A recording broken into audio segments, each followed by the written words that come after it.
ओठांवर हसू आणि गालावर खळी, आमच्याकडे उमलली छोटीशी कळी. इटुकले पिटुकले तिचे हात आणि इवले इवले गोल गोल तिचे गाल. गोड गोड किती ते छान, सर्वांची ती छकुली.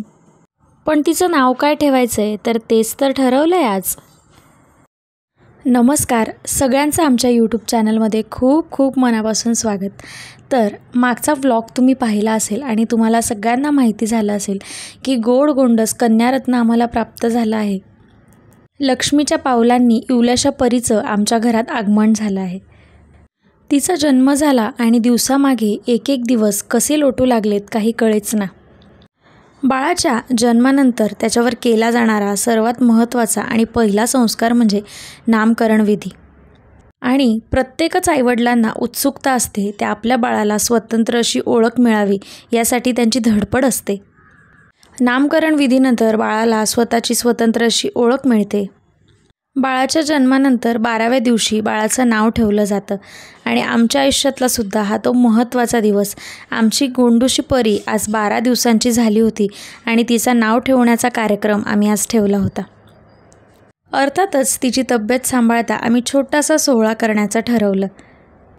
मोठा सोहळा न करता तिची तब्येत सांभाळता आणि आम्हालाही आनंद मिळेल अशी गोष्ट करण्याचं ठरवलं. मग काय लागलो तयारीला. सगळेच जण आपल्या आपल्या परीने आजचा दिवस कसा छान करता येईल, कार्यक्रमाची शोभा कशी वाढवता येईल याची धडपड करत होते. सगळ्यांनीच अगदी साध्या पद्धतीने घरच्या घरी आम्ही कार्यक्रम करायचं ठरवलं. पण सगळं काही कसं छान करता येईल किंवा आपल्या सगळ्यांच्या आठवणीत कसं राहील याच्यासाठी प्रयत्न करत होतो. कारण भूतकाळात केलेल्या याच छोट्या छोट्या गोष्टी भविष्यात आनंद देऊन जातात. हे टिपलेले क्षण जेव्हा आपण भविष्यात बघतो तेव्हा आपल्याला आनंद अश्रू आल्याशिवाय राहत नाही. आम्हीसुद्धा घरच्या घरीच आराध्याच्या बारशाची छान तयारी केली. आराध्यासुद्धा मस्त नटली होती. घरच्या घरीच तिच्यासाठी छान डेकोरेशन केलं. आराध्याचा पहिला पाळणा आज जुळणार होता म्हणून छान पाळणा सजवला, रंगीबेरंगी फुलांची सजावट केली आणि आराध्यासुद्धा खूप खुश होती. आम्ही सगळे काही जे काही नट्टापट्टा आणि थाटपाट करत होतो त्यालासुद्धा ती खूप छान प्रतिसाद देत होती. मग आम्हीसुद्धा बारशाच्या कार्यक्रमाला सुरुवात केली. आता आपला भारत खूप मोठा देश आहे आणि प्रत्येक थोड्या अंतरावर जाऊन चालीरीती, भाषा बदलते. त्याचबरोबर परंपरा बदलतात आणि सोहळे साजरे करण्याचे विधीसुद्धा बदलतात.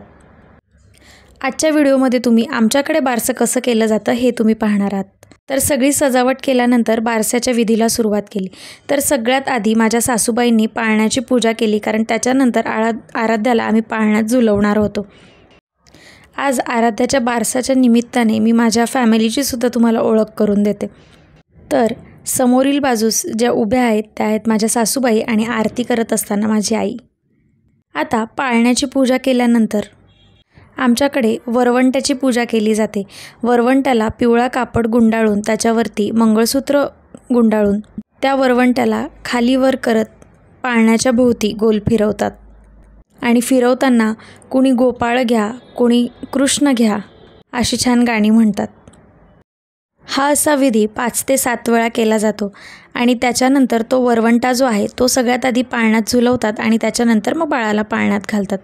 तर मला असं वाटतं आधीच्या काळात कदाचित बाळ पाळण्यात घालण्या अगोदर पाळणा व्यवस्थित बांधलाय की नाही हे टेस्ट करण्याची कदाचित ही पद्धत असावी. वरवंट्याची पूजा झाल्यानंतर आता आराध्या आमची लाडकी पाळण्यात झुलणार होती. त्याच्यानंतर तिच्या आजीने तिचं औक्षण केलं. औक्षण करताना जी आहे ती माझी आई आहे आणि ज्यांनी आराध्याला पकडलं आहे त्या माझ्या सासूबाई आहेत. घरच्या घरीच कार्यक्रम करायचं ठरवलं होतं पण आम्हाला वाटलं इवलूशी आमची 12 दिवसांची छोटीशी परी त्रास देईल का, चिडचिड करेल का असं वाटलं होतं. पण कदाचित तिलासुद्धा सोवळे ओवळे आवडणार असतील भविष्यात जाऊन म्हणून तीसुद्धा अगदी आनंदात सगळ्या गोष्टींची मजा घेत होती आणि अगदी शांतरित्या कार्यक्रमाचा आनंद लुटत होती. तर इथे जसं आपण वरवंटाला केलं तसंच बाळालासुद्धा 5 ते 7 वेळा पाळण्याच्या भोवती खालीवर झोळीत टाकून तसेच गाणी म्हणत म्हणत हा विधी करतात. कुणी गोपाळ घ्या, कोणी कृष्ण घ्या, कोणी गोविंद घ्या अशी ती गाणी असतात. पाळण्याचा विधी झाल्यानंतर आराध्याला पाळण्यात झुलवलं आणि त्याच्यानंतर आराध्याच्या दोन्ही आजींनी तिला छान पाळण्यात हलवलं. आराध्याला छान पाळण्यात झुलवलं आणि दोघी आजींनी एकमेकांचं तोंड गोड केलं.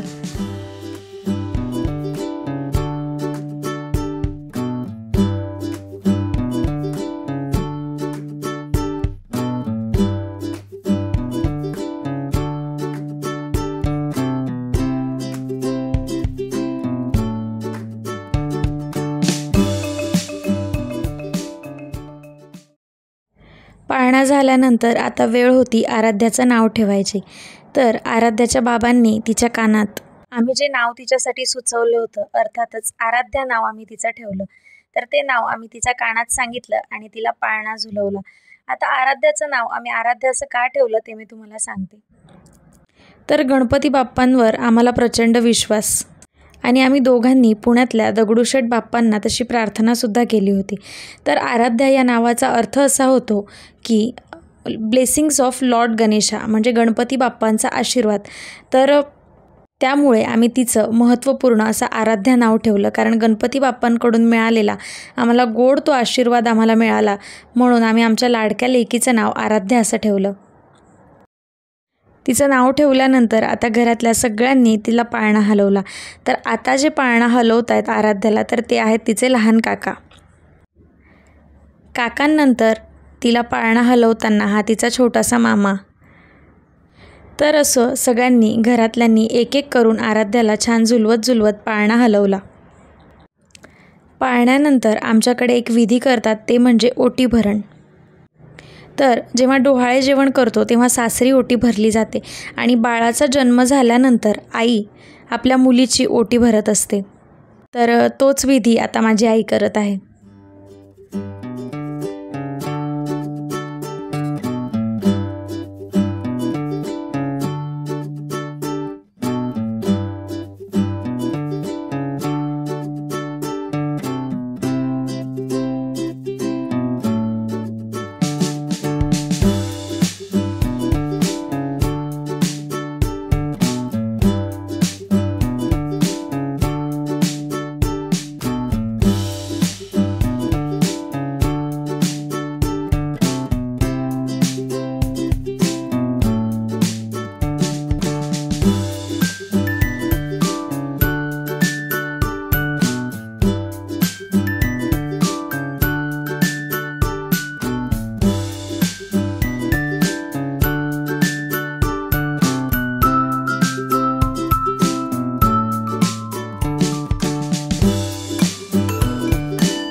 त्यानंतर आम्ही हळदी कुंकू केलं, छान सगळ्यांना नमस्कार केला आणि असं घरातल्या घरातच आम्ही आराध्याच्या बारशाचा कार्यक्रम केला.